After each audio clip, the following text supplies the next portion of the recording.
रे अशा घरापेक्षा ते अपार्टमेंट तरी परवडते. माय भाऊचं इतकं छान आहे.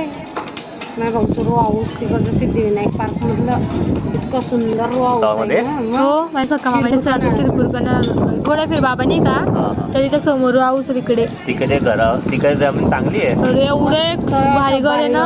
अजून बी टीच नाही घराला.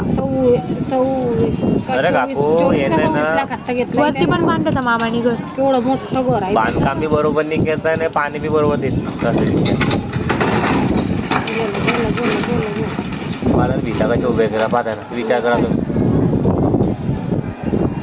लगेच थोडे झाले 1100 स्क्वेअर फीटचा कार्पेट एरिया आहे पुरा. 1000 स्क्वेअर फूट.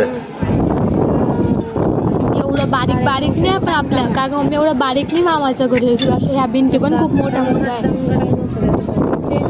बनवताय स्वतः बनवलंय का? नाही तिथला बिल्डर मामा. हा आम्ही तर भाऊ आहे. पाटीलच आहे तो पण.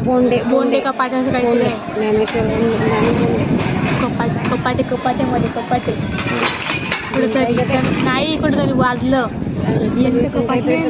यांचं कपाटे आणलं काहीतरी आहे तर बाबा त्यांच्यावरती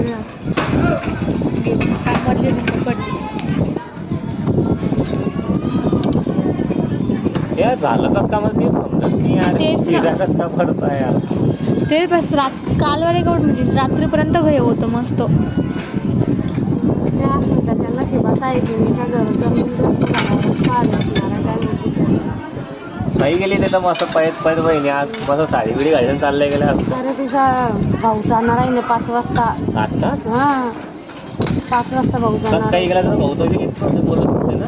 बोलत होते तिच्या भाऊशी तिची येणार नाही तिथे पण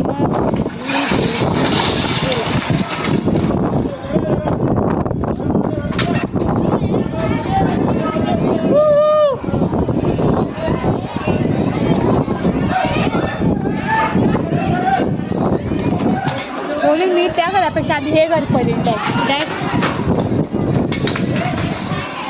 पुराणी वाटतं धीरे धीरे वाटतं विचारते घर विधा तेच नाही पण त्याच्यापेक्षा तेच पडेल. आपण रोज काही गरज नाही. काही गरज नाही घर पाहिलं नाही ना. काही बघ नाही एका बी घात घुसणार नाही आता. एका बी नाही काही गरज नाही. पडताय पण नाही का जीव खालतो वरतो कशी बिचारायचा. आपल्या घराला कधी असं झालं तर झालं ते आता पडायला चालू झाली. आता काय झालं आता पडतं एक या घराची तर भीतर वेगळी होती.